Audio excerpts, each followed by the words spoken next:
Research labs. Interesting sort of thing. They're probably an idea that's been around for quite a while. And there are various elements to them. This is an image of Lavoisier's laboratory at the Arsenal in Paris. It involves people. He's looking here about the fact that we breathe in oxygen and expire carbon dioxide and so forth. Involves a note taker. His wife over here taking the notes. The experimental subject, various other people, some kit, bits of equipment. So, people generate theories. It gets a bit more complicated than that, because people relate to other people in the generation of those theories. It's a social thing. People relate to stuff, equipment, subjects, objects, things out there in the environment. Stuff-related stuff, when you're constructing an experiment, you're putting things together that do things in novel and interesting ways. So the experiment lies there, the sort of interaction lies there, and for me the laboratory is this combination. And it's fairly generic, obviously. In different areas of research you do things in different ways, and ultimately the place of the laboratory is the place where stuff and stuff are brought together, and people are brought together, and people and stuff are brought together in such a way that you can generate new theoretical constructs. I'll come back to this at the end. Bill, I believe, did a thing this morning on sort of some of the very early history of things. So there's a couple of images I'll just go through. One is an image of the laboratory which is now no longer there, actually, or just being reconstructed, the Laboratory of Molecular Biology in Cambridge. Very interesting object. The old building is the bit on the left-hand side. The new building is the bit on the right-hand side. So this is the new building, that's the old building. The old building dates from the 50s, 60s, actually, and boasts having more Nobel Prizes than France.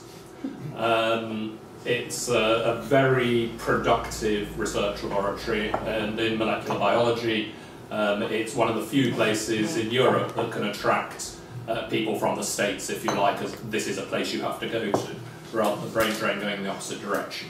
And that says a lot. The interesting thing is, once they arrived in this building, they all want to be in the old lab, not in the new lab.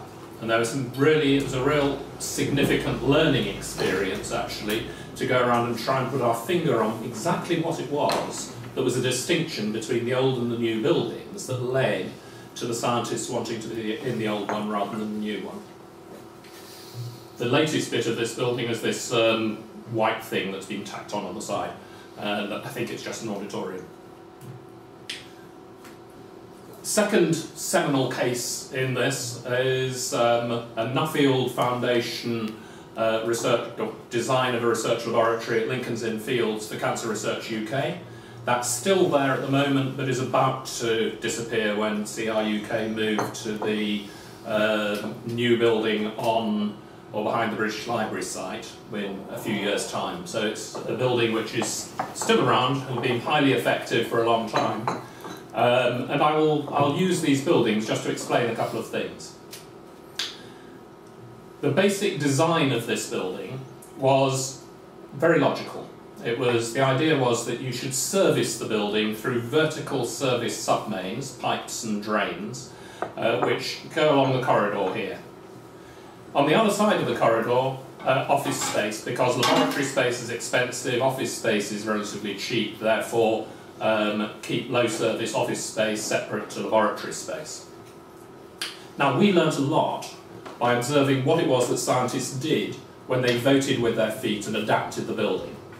And when the building was originally designed, it was a whole series of bays like this, that you would have a series of bays, one room, laboratory, office opposite, and people would circulate out in the corridor space. In fact, what you see is that they've demolished ways through internally. They've blocked up some of the doorways to the corridors, and although there are some single bays around, most of them have been knocked through into more than one, groups of more than one of these bays. The place you knock through is away from the drains and the vertical service submain. Because if you knock through, then that stops you having a drain or pipes going back to the vertical services. So they all knock through relatively deep out here. I'm going to go back a slide. This one is different. In this building, you can, sorry, it's a very poor diagram, but the knock-throughs are here. The benches all come in from the outside wall because the drains run up and down the exterior wall in the Cambridge building. And in fact, this building modelled itself on the Lincoln's Inn Field one and has the vertical service around the corridor, drains going that way, and the knock-throughs within are out by the outside wall. Now, we did a set of observations, very early observations of research laboratory space and how these spaces were used. And what we found was that movement took place in the main corridors, that interactive activities took place in where the knock-through was between one bay and another. And in the one building, the Lincoln's Inn Field building, it will be these dark spaces where they're knocked through down near the outside wall. And in the Laboratory of Molecular Biology old building, they were all in these dark spaces which are just inside the doorway. Practical activity took place everywhere throughout the depth of the laboratory bays, and reading and writing took place underneath the windows, in the depth of the lab. This obviously, in this building, brought reading and writing right next door to where people are chatting and being interrupting and moving through. Whereas in this building, reading and writing was out there and the chatting was taking place just inside the doorway. Now, as we walked around these buildings doing counting of people behaviour and observations, we discovered something quite simple. And that was that as you walked around Laboratory of Molecular Biology up and down the corridors here, as you were walking along, you'd see somebody walking in front of you, and then they'd stop. And they'd join a conversation that was taking place just through the door in one of the labs. And you'd walk past doing your observations, you'd look around, and you'd see, oh, there's 2 or 3 people in there having a chat about something. And you'd just seen somebody doing effectively corridor bumping. You never saw that sort of thing taking place in these corridors because you were so far distanced from where the interaction was taking place, the doors were even kept closed. Yes, there was no point. In the Laboratory of Molecular Biology, they kept the doors wedged open.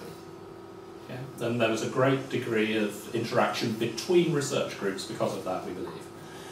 Again, in their new building, this wasn't just cultural to the organisation, because in their new building, this didn't take place.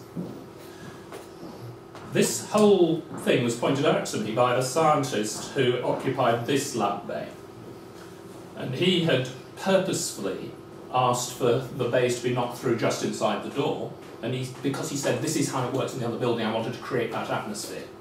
And of course, when we went back, so the local actually had the greatest knowledge, if you like, of what was going on. But when we went back and then studied it, it actually made a lot of sense. Okay.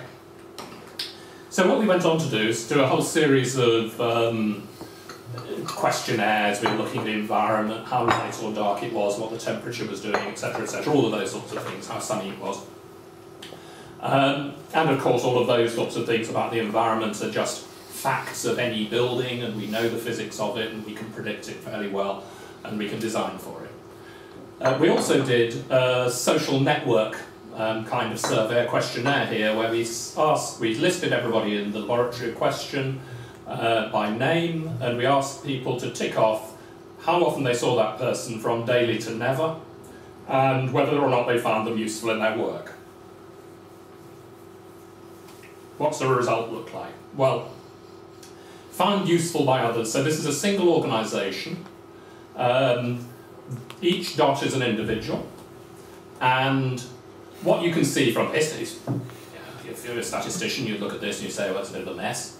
Then you actually start to have a look at it and you say, well, in fact, at this bottom end, if you are infrequently seen, you're less likely to be found useful by people. If you're frequently seen, you're either useful or you're not useful.